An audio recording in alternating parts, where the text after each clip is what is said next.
Welcome back. In this video, I'm going to be talking about a very famous and trusted TV newsman, Walter Cronkite. He was born in 1916 and died in 2009.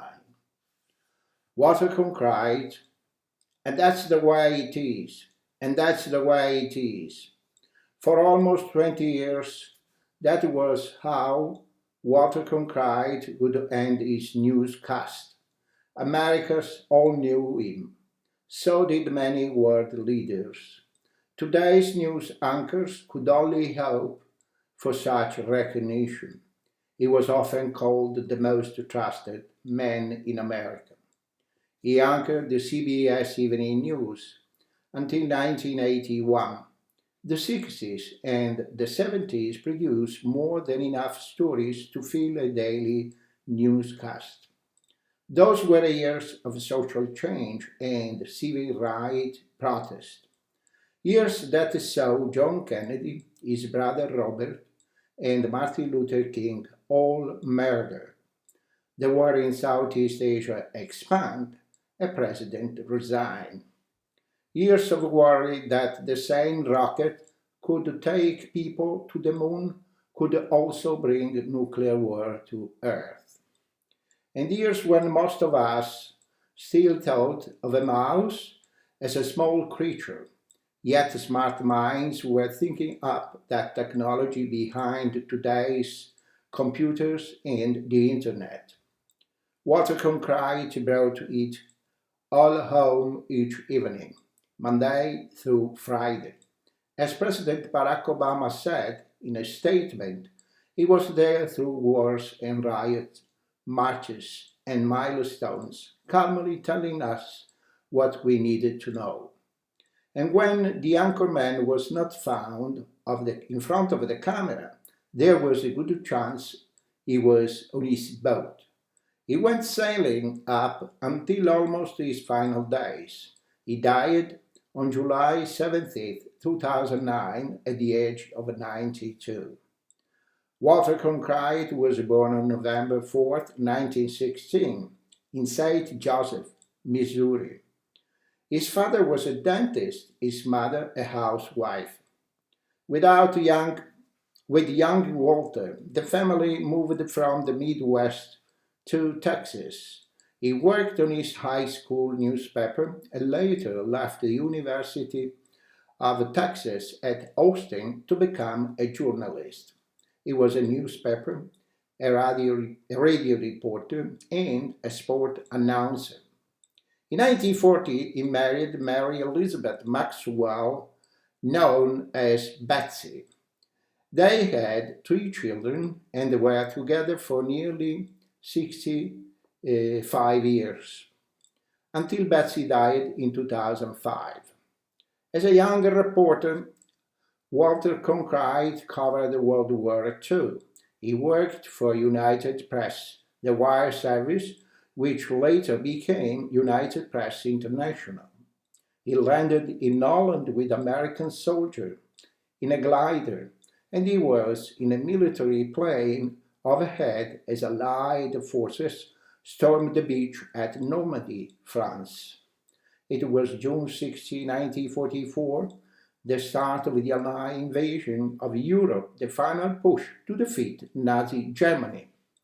Later, Walter Cronkite reported on the trials of Nazi war criminals at Nuremberg, Germany. One day, during the war, the famous journalist Edward R. Murrow offered him a job. It was a chance to report for a major television network, CBS, the Columbia Broadcasting System. Yet TV was still young then. Walter Cronkite decided to stay where he was. United Press raises his pay and later made him its chief in Moscow. But in 1950, he accepted another offer and went to work for CBS. One of his early programs was a history show, where he questioned actors playing people like Aristotle and Joan of Arc. But he was a serious newsman. And in 1952, he led CBS coverage of the National Political Convention. They were the first to be televised coast to coast. 10 years later, on April 16, 1962, he became anchor of the CBS Evening News. The program was only 15 minutes long. It took 2 years to get his wish to extend it to 30 minutes. He also became managing editor, which expanded his influence over the program. Let's hear what Walter Cronkite said. I participate very directly in the entire process, in decision what story we cover, in the decision of how we were covering them, what length of time we were going to give to them. It's a continual process. I write part of the broadcast. Every bit of a copy that goes on the broadcast passes through my hands. I edit every word that I say. I say no words that have not gone through my hand, many of them my own.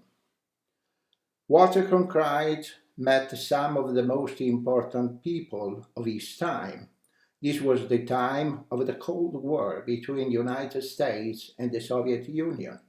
In one interview, um, though, he asked President John Fitzgerald Kennedy about another conflict that was growing then. This is the question he asked.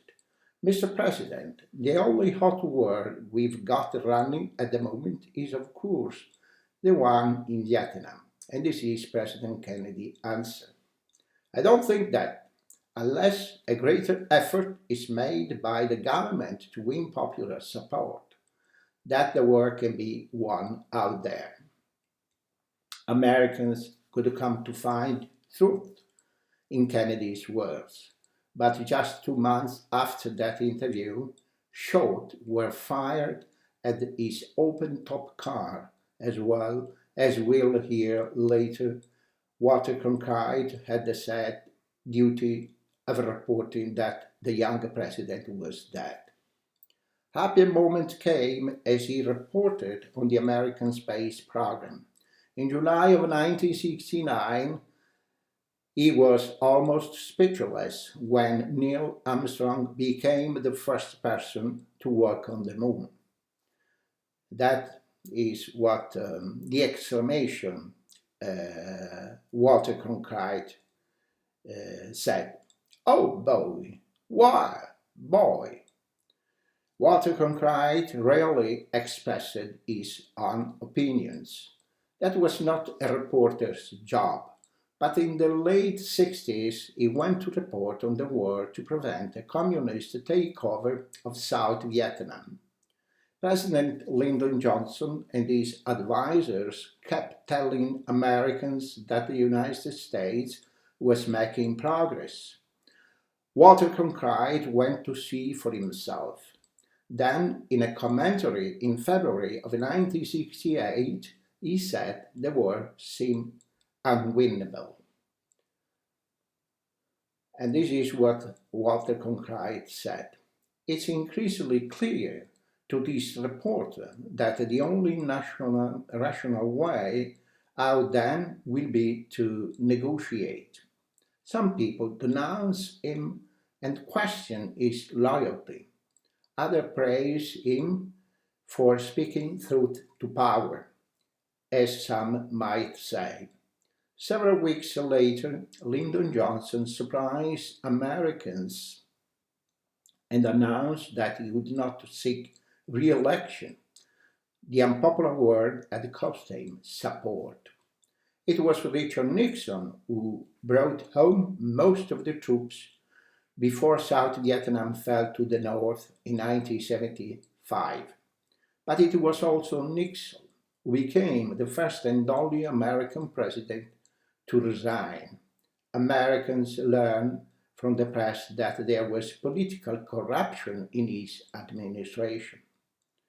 Night after night, millions turned to Walter Cronkite for the latest development. There was other anchors and other networks, but people thought of him likely a family Uncle Walter. He anchored the CBS Evening News for 19 years. He was 64 when he stepped down on March 16, 1981, but he explained that he was not leaving the network. And he said, "Old anchormen, you see, don't fade away. They just keep coming back for more. And that's the way it is." Friday, March 60, 1981. Now, Steve Amber looks back with a personal story about Walter Cronkite. I remember the afternoon of November 22nd, 1963. I was a first-year student at Johns Hopkins University in Baltimore, and was relaxing between classes at the Student Union building. A TV was on. My eyes were elsewhere, but my ear was caught by the unmixable voice of Walter Cronkite. Walter Cronkite said, "This is a very sad news," he announced on November 22nd, 1963, when President Kennedy was shot in Dallas. A bulletin from CBS News. In Dallas, Texas, 3 shots were fired at President Kennedy's motorcade in downtown Dallas. The first report said that President Kennedy has been seriously wounded by this shooting. The first bulletins coming in from Dallas were read by Cronkite of the CBS News bulletin site. Another terrible news came a few minutes later. More details just arrived. President Kennedy shot today just as his motorcade left downtown Dallas. Mrs. Kennedy jumped up and grabbed Mr. Kennedy. She called, "Oh no." Before long, though, there were pictures with Cronkite and his desk in the CBS newsroom in New York. For so many of us, the presidency of JFK represented a time of a promise. This could not be happening, was the sentiment expressed as a growing crowd gathered around the black and white TV set, and Walter Cronkite, in measured tones, informed us that yes, it was. What I always remember was seeing him about an hour later momentarily take off his thick dark rimmed glasses and announce. From Dallas, Texas, the flash apparently official, President Kennedy died at 1 p.m. Central Standard Time, 2 o'clock Eastern Standard Time, some 38 minutes ago. You could see the flash of the motion, and Cronkite removed and replaced his glasses and regained his composure. Once again, another terrible news. Walter Cronkite, Vice President Lyndon Johnson, has left the hospital in Dallas, but we do not know to where he has proceeded. Presumably, he will be taking the oath of office shortly and become the 36th President of the United States. But going beyond these trusted anchors' solid presence in delivering such news, you have to know something about television news in that era. There wasn't the clutter of crowds, flashing graphic and other moving stuff that we see today. There was Walter Cronkite in shirt sleeves with a microphone in front of him. That was it. Nothing to distract the senses from the message. It was up close and very personal. It was not long after the Kennedy assassination that I actually got to meet Mr. Cronkite. He was anchoring live coverage of the 1964 Maryland Democratic primary election originated in Baltimore. I was hired in a minor role on the CBS production team for that night's broadcast. I can't say I can remember all that much about the experience, other than it being very fast paced. But what I do remember was at the end of that long continuous coverage, it must have been about 2 a.m. Cronkite sat down briefly with us, production functionary, to chat. I could not begin to tell you what we spoke about. It was about enough to be in the presence of this great anchor I so admired, and to realize he was not above having a beer at the end of a very long broadcast with low-level support people.